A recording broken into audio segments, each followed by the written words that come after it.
Hello, this is our Rats with Team 4545 League analyzing the game between M. Izat, International Master, against Siberica. This was played in Team Event 53 in Round 3 in the under 2200 section. So with a couple high-rated players here to duke it out for us, hopefully we're going to get a fun, entertaining game. And let's see what happens. And I've gone through this game a couple times, and it's a little out of the ordinary, which is good. Why play book when you don't have to? Make it mano-y-mano. And White's going to come up with this very interesting move right about here, b4. Now that's a move Black shouldn't fear. Forget the fact that an international master played it. What do you think of this position if you have Black? Okay, first off, you're Black. You're in a team event, so the first strategy in order is draw with Black, win with White. Okay, so you got Black here. Now, did that really threaten anything? Well, its aim is to get some space on the queen side. Okay, now how can Black handle this? Many logical ways. Just castle, continue the development, wait and see what White's going to do.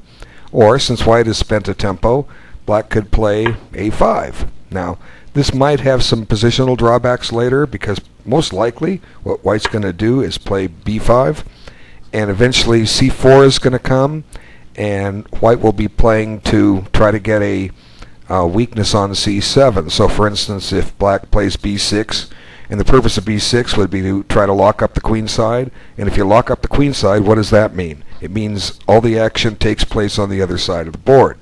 And if you cut off one part of the board, you've reduced the board in size, and Black's task of trying to get a draws is much easier. So b6 might run into some long-term problems on c7. It may become a weakness, but it may be only the one weakness that Black has. White piles everything up he can on it, doubles, triples his heavy artillery on the c-file, and maybe Black guards it later with a rook a7, or a knight will go back to e8 and secure it. You know, we don't know. It's a whole lot of chess to be played. But at the same time, Black could just play actively and push by with c6 and try and liquidate some of those pawns. So I'm sure whatever Black does is fine. Let's go to the main line and see what Black did. Okay, and nothing wrong with castling. It develops the king, gets him off to the side where he's safe, gets the rook into play, and Black just needs to worry about his queen side now because he's got his king side done. And White is clearly stated that he wants to do some kind of demonstration on the queen side. So let's see what else he has in mind. Okay, c4. So what's Black to do here?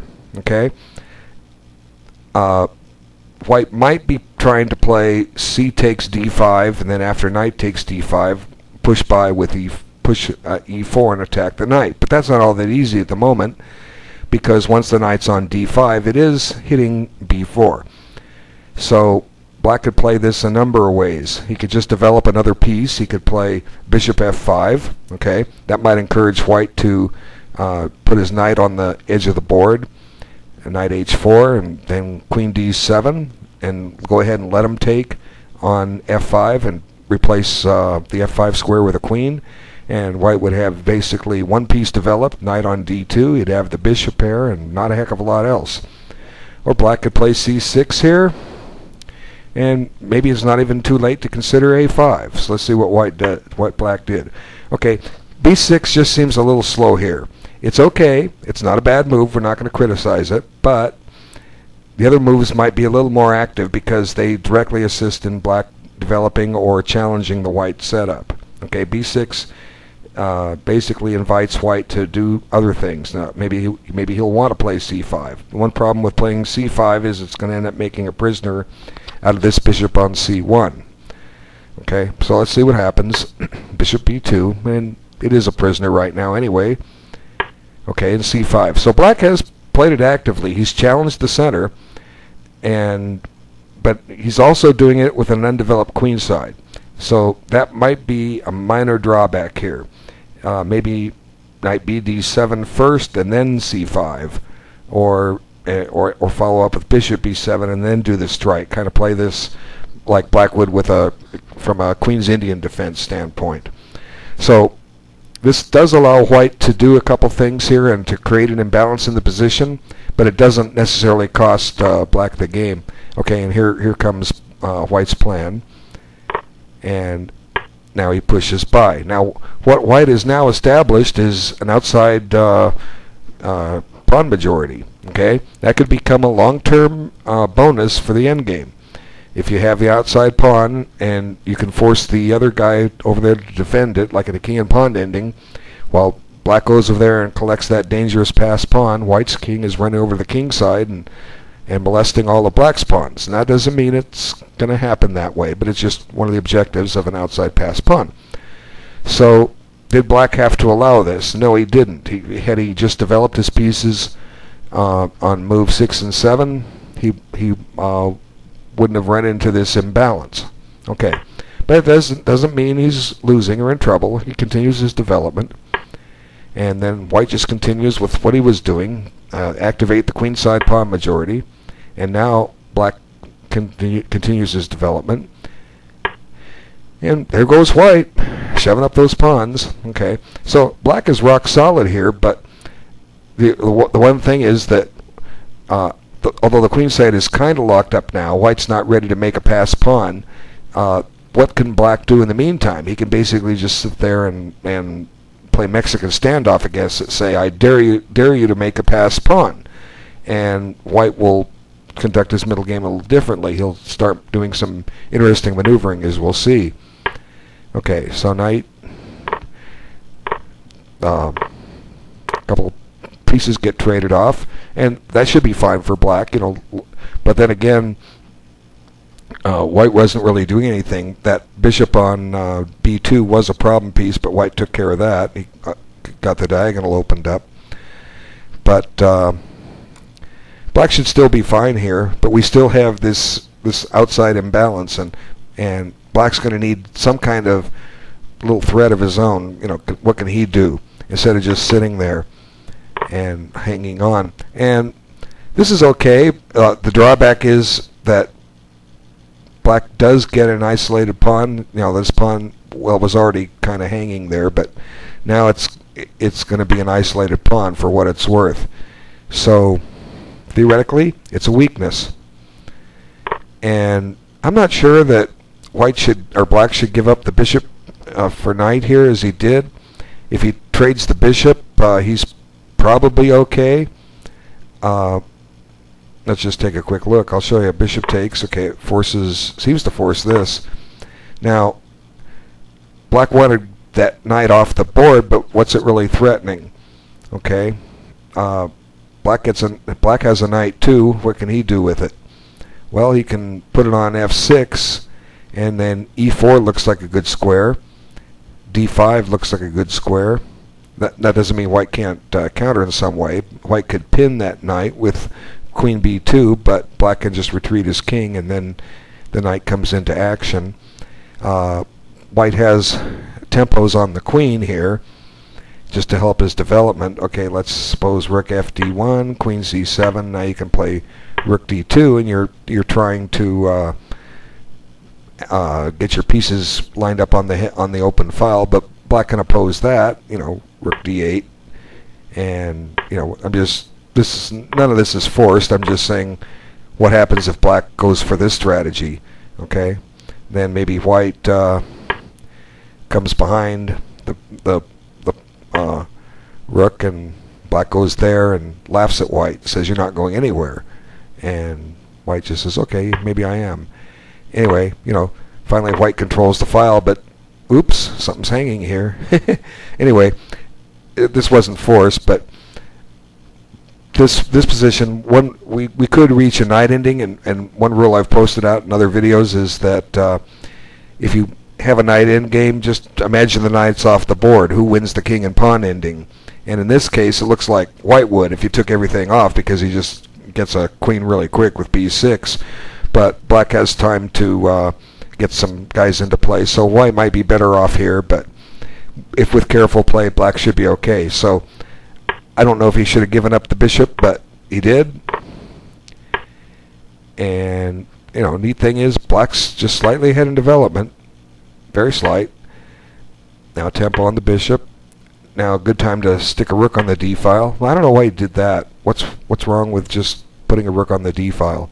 But I'm not criticizing rook b8, but that b pawn is he's just kind of restraining it, stopping it from going to b6. But white knows he can't push it, so he just goes about his business and tries to improve his position. Then black breaks the pin, and white kind of starts redeploying the knight. Now here, it's interesting. White really doesn't have much. He b6 push is stopped. Yet he's the international master, and they have a broader understanding of chess, and he just starts trying some maneuvers, and black is meeting them for a while. And his next trick is to play h5, but what if black just plays h5? Now there's some positional drawbacks to that. You've stuck all your kingside pawns on the same color as the white bishop, but sometimes that's bad for the ending, but right now it's taking squares away from that white bishop. So there's some pluses and minuses to doing this. And if white ever tries to shift his forces to the king side and open up some lines there, he's going to end up with some weak pawns like on h4, and a bishop can't defend that pawn. So with careful play, black should be fine in this situation. So h5 was an alternative. Anyway, he didn't do it. Played rook here. Now comes h5, and I guess white's intent is to play h6 and administer a checkmate on g7. Did black have to fear that? Well, maybe not. What happens if he just plays e5 here? Okay, that shuts off the diagonal, and black is playing to now instead put his pawns on dark squares. Just an idea. Theoretically, the idea would be eventually, with care, you advance the other pawn to f6, and okay, you're taking away squares from your knight. It's become a defensive piece, but anything, who knows? Black should probably be okay. White needs two weaknesses to win, and he's only got one, and that's the pawn on c5. So anyway, what black did was he took the pawn, and this isn't bad. It stops white's attack that he was trying. It does expose the black king a little bit, but how's white going to get at it? Okay, so at some point, I'm thinking, not just yet, but at some point black should be maybe trying for h4. The reason for that is that if it can be held there without being overpowered and run down, it kind of puts a little cramp in the white position, like if he's going to try to play with g4 or something like that. Just kind of a long story, but it might make white struggle a little bit trying to get somewhere. Anyway, white just starts shuffling pieces. Black offers a queen trade, and white doesn't want it. And now get the knight in play. Now he attacks the rook. And just kind of going back and forth here a little bit. And really, black is okay. Technically, he's a pawn ahead, but he still has a weak h-pawn. And if this h5 pawn falls, then that pawn's weak. So theoretically, white has the requisite principle of two weaknesses in place here, but it's very difficult to see how he's going to take advantage of this, especially since he can't really liquidate into an ending easily. Anyway, and these two pawns on a5 and b5 that are trying to make a pass pawn later, they're still there, and the threat is still there. It doesn't go away. And then offer of an exchange, repeat the position, and white doesn't want to draw. I don't know, maybe black could have just tried queen g5 here and see what white does, although he could go queen d6 for what it's worth. And goes back, and queen f5. It seems somewhere in here is where black slipped up. I think it was with rook d8. Yeah. White starts getting a little activity here, but you have to look at the clock. Black's running kind of low on time. What else to suggest here? Maybe just king g8 and get him out of the way, or knight d5. Well, no, the problem with knight d5 is you drop h5. e5 is a potential move, maybe with the idea of playing e4 and cutting off the line of communication on the fourth rank. Anyway, all of a sudden white starts finding a plan here. Let's first off pin that knight. Now, with the pawn on e5, the knight wouldn't have been pinned. And then black breaks the pin, and that may not have been right. I'm not sure what could have been better, but suddenly white gets some activity here. And comes this little surprise. The problem is black can't take the rook because f6 is going to fall. So he brings the knight in here, and I think this is the not quite.